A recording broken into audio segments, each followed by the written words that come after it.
En esta ocasión, Ofelia Torres Rodríguez, Laura Patricia Murguía Jaques y Angélica Sandoval Pineda participaremos con la ponencia titulada Sandra Cisneros y Denise Chávez, dos escritoras chicanas.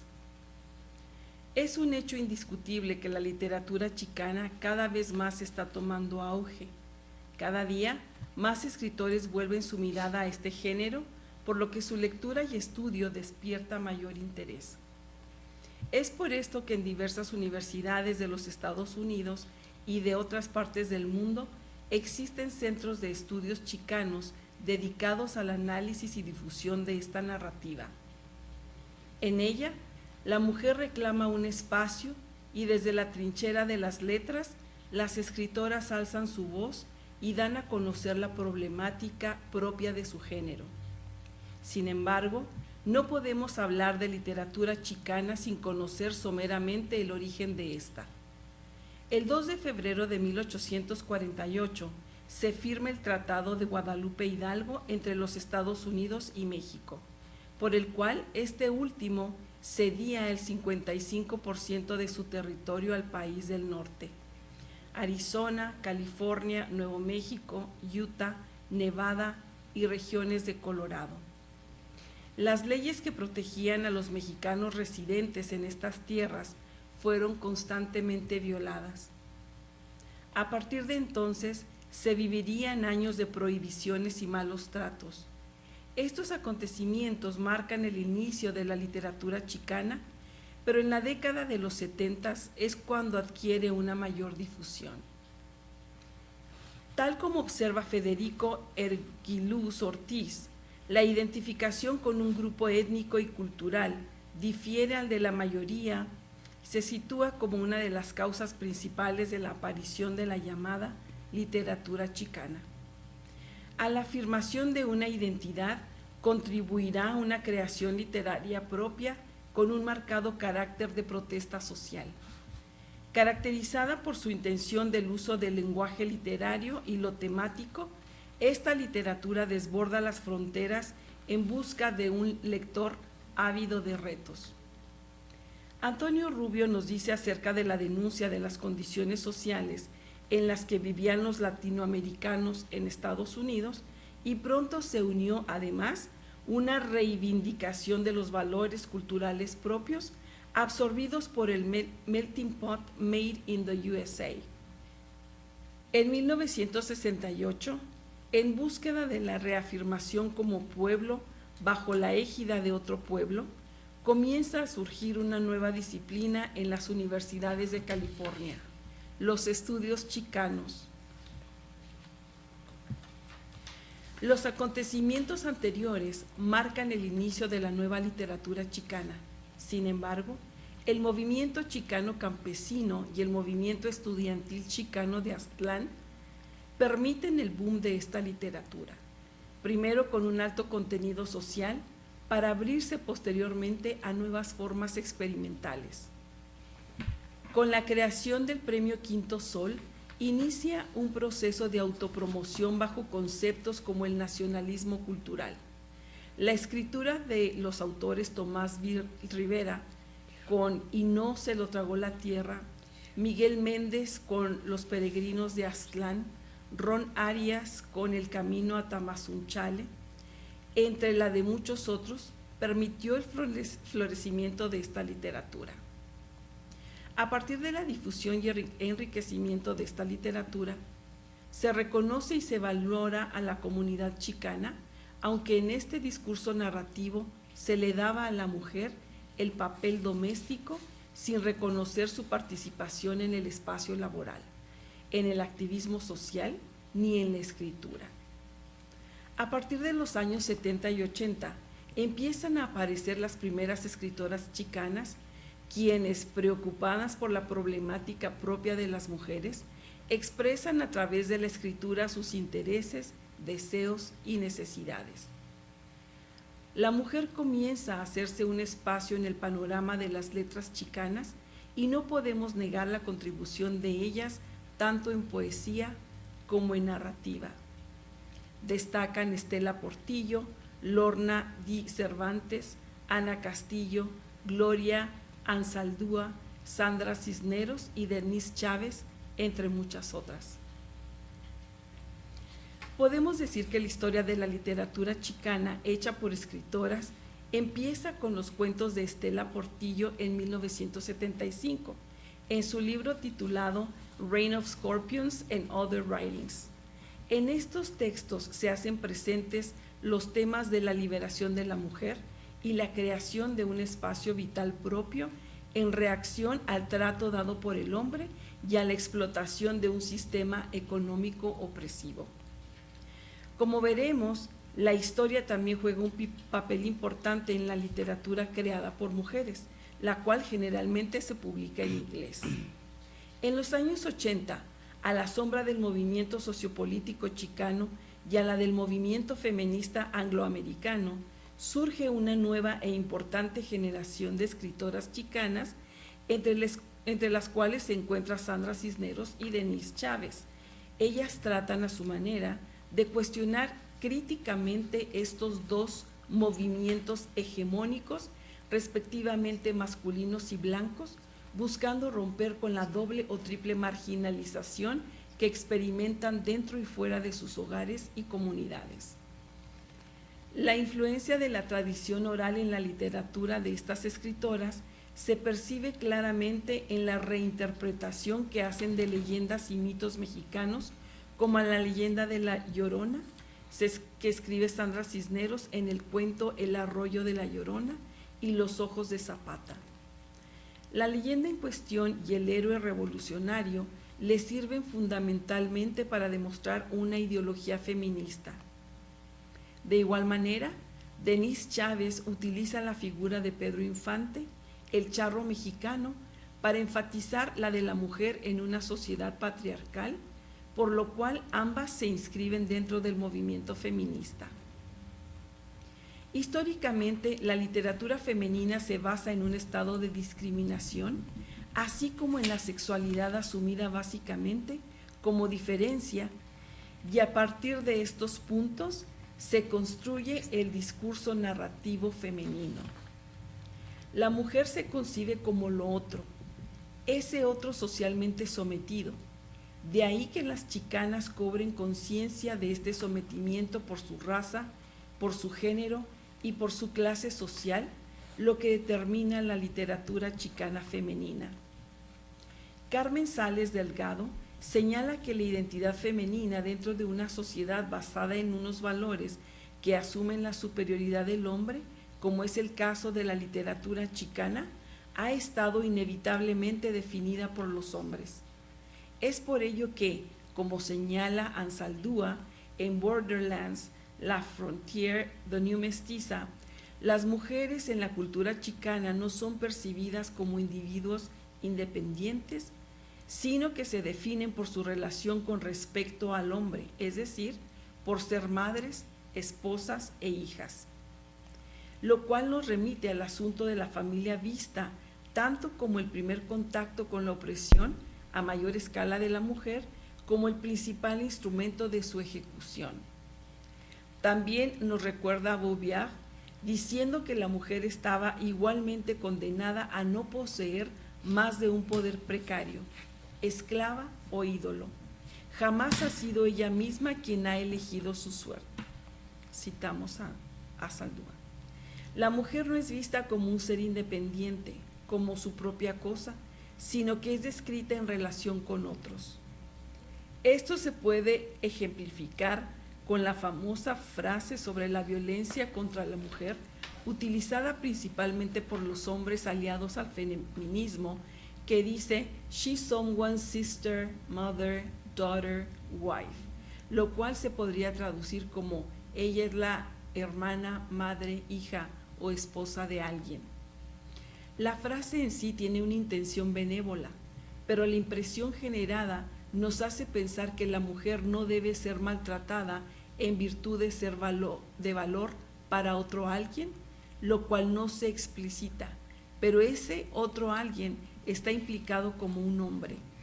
La reacción de las actuales corrientes feministas es el de tachar las palabras en paréntesis y dejar solo "she's someone's", traducido como ella es alguien, quien es valiosa a causa de solo ser, sin ataduras ni restricciones. Ahora, la mujer no está atada a sus relaciones personales, ni es restringida a ser objeto de un hombre que la posee. Margaret Anderson, en su artículo para la revista Journal of Competitive Family Studies, cita a Evelyn Glynn y dice que la mujer difícilmente puede ser estudiada sin estudiar también a la familia, por lo que el tema de las relaciones dentro de la misma es una parte central de la teoría feminista, diciendo que la jerarquía de género es creada, reproducida y mantenida diariamente a través de la interacción entre los miembros de una casa. Entonces, en este sentido real, el debate sobre el lugar de una mujer en la familia es en realidad un debate sobre el lugar de una mujer en la sociedad. La opresión de la mujer que parte del entorno familiar, el llamado núcleo de la sociedad, se traslada a todos los ámbitos en los que la mujer se ve frente a frente con un hombre, y la mujer chicana lo sabe muy bien. Aunque la mujer chicana fuera el claro ejemplo del producto de la opresión de la mujer en la esfera pública y privada, el hecho de que fueran dejadas de lado sus necesidades particulares, fruto de su discriminación racial por el feminismo que las mujeres blancas manejaban, orillaba a las chicanas a refugiarse en su comunidad y familia, ya que, aunque sus necesidades a raíz del sexismo dentro y fuera de su misma comunidad y movimiento fueran de igual forma dejadas de lado. Amy Rubin explica que los ataques a la familia en general les parecían ridículos a muchas mujeres negras y chicanas. A través del tiempo, estas mujeres veían a la familia como un lugar de residencia en contra de la opresión de una sociedad blanca dominante. En efecto, podemos decir que el feminismo chicano surge a finales de los años 60 en la confluencia de dos importantes movimientos sociales, el chicano y el feminismo anglosajón. El primero se le increpan sus dimensiones sexistas y al segundo su carácter racista y clasista, como lo menciona Núñez. A partir de esta fecha y a lo largo de los años se ha desarrollado una nueva visión en la que algunas escritoras entroncan. En este rubro, la literatura chicana femenina, nos enfocamos a dos escritoras, Sandra Cisneros y Denise Chávez, ambas nacidas y educadas en Estados Unidos. La primera tiene en su haber My Wicked Ways, Loose Woman, Her, La casa en Mango Street y El arroyo de la Llorona, entre otros títulos. Por su parte, Denise Chávez es autora de The Last of the Menu Girls, Face on the Angel y Living Pedro Infante. Estas escritoras asumen su papel dentro del género femenino y como tal reconocen y aceptan su chicanidad, lo que las identifica como seres de la frontera geográfica y genérica.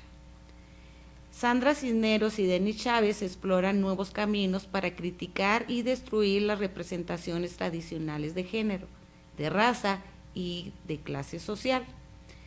En este sentido, ambas escritoras construyen una trayectoria de los personajes femeninos a través de dos generaciones de la narrativa de El arroyo de la Llorona y Por el amor de Pedro Infante. Los dos relatos reflejan un conglomerado social en el que está inmersa la mujer. El primero, El arroyo de la Llorona, un conjunto de cuentos acerca de diferentes momentos en la vida de algunas mujeres, entre las que se encuentra Lucy Anguiano, Inés y Cleofas, entre otras más.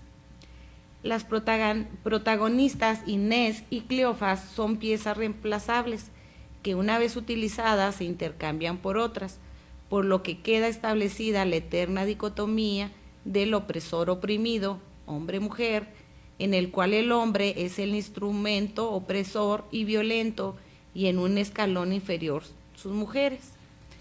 Con relatos de tendencia feminista nos plantean el conflicto al que cotidianamente enfrenta a la mujer, la discriminación sexual por una falsa imagen creada en una sociedad en la que el poder lo sustenta el varón, aunque a la concepción de familia y raza.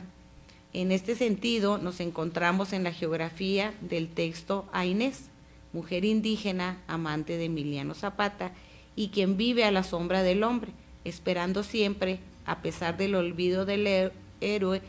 Así, por una parte, Inés desempeña el rol de la mujer abandonada, sumisa, la querida, la otra, confinada en un espacio para el placer masculino y quien nunca entiende el papel que representa al lado de Emiliano. ¿Qué soy para ti ahora, Emiliano? ¿Cuándo me dejas? ¿Cuándo dudas? ¿Cuándo vacilas? La última vez dijiste un suspiro que hubiera cabido en una cuchara. ¿Qué quisiste decir con eso? Como lo menciona Cisneros. También Cleófilas, supeditada a la voluntad de los hermanos y el padre, prisionera en un pueblo de acá del lado mexicano, busca la liberación por medio del matrimonio para pasar, sin saberlo, de la opresión y dependencia paterna a la del esposo, convertida en objeto de uso, encerrada y excluida, en un lugar ajeno cerca de la frontera estadounidense en donde el abuso, el maltrato y la soledad le hacen imposible la vida. Por otra parte, encontramos a Soledad y a Dolores, mujeres abandonadas, solas, indefensas, que viven en el dolor y la soledad. Cisneros menciona: a la vecina Soledad le gustaba decir que era viuda, aunque cómo llegó a serlo era un misterio. Su esposo o se había muerto o se había huido con una cualquiera de esa cantina que le dicen el Ice House, o simplemente había salido por cigarros una tarde y no había vuelto. Cisneros comenta esto. Con ello, la autora logra denunciar por medio de sus personajes el abandono, el maltrato físico y psicológico de que son víctimas las mujeres. Desde ese punto de vista, las conexiones entre los personajes femeninos y masculinos en El arroyo de la Llorona se dan desde la perspectiva del dominio. Sus relatos reflejan la sociedad en la que el rol del género está claramente establecido para respaldar al hombre, al opresor. Sandra Cisneros no permite que esta situación permanezca inamovible. El personaje femenino, Cleófilas, crece a lo largo del desarrollo del relato y a pesar por el arroyo escucha el grito de libertad de su acompañante, lo que conlleva a la evolución definitiva y a pasar a otro nivel hasta un punto en que ella misma asume la conciencia de su realidad y busca la emancipación. El hombre del arroyo adquiere entonces para Cleófilas un significado diferente. Ya no se trata de la llorona, sino de la gritona, la mujer fuerte y autónoma que toma sus propias decisiones y se niega a seguir representando el papel de víctima. En contrapartida, como cara que se enfrenta al rostro contrario, vemos a Wilma, a Tere, protagonistas de la novela Por el amor de Pedro Infante, en donde Denise Chávez presenta mujeres de otra generación, independientes y capaces de sobrevivir sin cobijarse al abrigo del hombre. Irma, reflexiva y valerosa, aconseja a su amiga Tere, quien atormentada por Lucio pasa por una etapa de dependencia afectiva, confundiendo la crueldad con la fuerza, la terquedad con el libre albedrío y el egoísmo con la autoestima, todo inspirado en las películas de su actor preferido, que le permite soñar con un hombre como él. Así, Chávez utiliza como recurso literario la memoria del reconocido y muy llorado ídolo del cine mexicano de los años 40 y 50, Pedro Infante. El actor murió en un trágico accidente de aviación en 1957, pero dejó miles de admiradores y admiradoras quienes aún añoran y lloran su muerte inesperada. La novela de Denis Chávez revela la memoria de Pedro Infante en particular, aunque no exclusivamente. Al rememorar y ver las numerosas películas en las cuales el ídolo mexicano aparece como principal protagonista. El título, Por el amor de Pedro Infante a primera vista, sugiere que la narración será un homenaje al ídolo muerto, pero la novela evidencia el gran amor y el no amor que la protagonista de la novela le tiene a Pedro, el gran mujeriego, tanto en sus películas como en la vida real. Sin embargo, también refleja la representación hegemónica de la mujer a través de las películas de Pedro Infante, pues repite la imagen del hombre y la mujer en una sociedad tradicionalista, por lo que la dicotomía presente en El arroyo de la Llorona se reproduce en este otro discurso narrativo. Salpicado de gracia y buen humor, retrata y critica al mismo tiempo a los personajes femeninos de las películas, en las que las protagonistas desempeñan el rol tradicional y que trasciende en ocasiones a las integrantes del club de admiradoras de Pedro Infante. Irma y Tere, dos mujeres en un mundo real, pero que, influenciadas por el cine, persiguen una ilusión. En este aparente contradicción de liberación y dependencia, Tere es consciente del papel que desempeña por voluntad propia al lado de Lucio. Abro cita. Aquella noche traía la mente débil y la de Lucio andaba fuerte. No éramos iguales. Yo era la mujer cogida y él era el hombre erguido sobre mí, mientras yo hacía sobre la cama como un costal de chile verde, como un saco mojado sin soporte. Yo era una cogida de caricatura. No podía respirar. Los brazos y las piernas me colgaban como muñeca de trapo. Me sentía tonta e idiota, humillada e indigna. Cierro cita. Se puede percibir la reflexión, la conciencia de su debilidad ante el hombre, no por ser diferente, sino por la incapacidad temporal de tomar una determinación, por lo que el personaje debe antes de purgar una catarsis para finalmente discernir y renunciar a esa situación de dependencia y liberarse del yugo varonil como Cleófilas en El arroyo de la Llorona. De esta forma, vemos cómo las protagonistas alcanzan una liberación interna que es la más importante. En cuanto a la tradición cultural en estas narraciones que nos ocupan, podemos percibir cómo las dos escritoras desmitifican a dos ídolos de la cultura mexicana. En este sentido, Sandra Cisneros muestra al revolucionario Emiliano Zapata.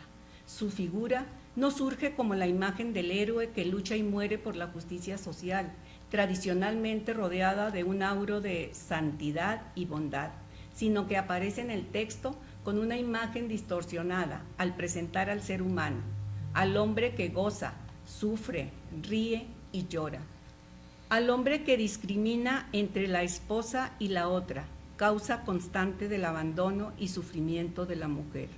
El hombre que sucumbe ante la tentación de la trascendencia, reconociendo al hijo varón y olvidando al otro por la razón indiscutible de ser mujer, lo que indica las diferencias en cuanto al lugar que la sociedad otorga a cada texto.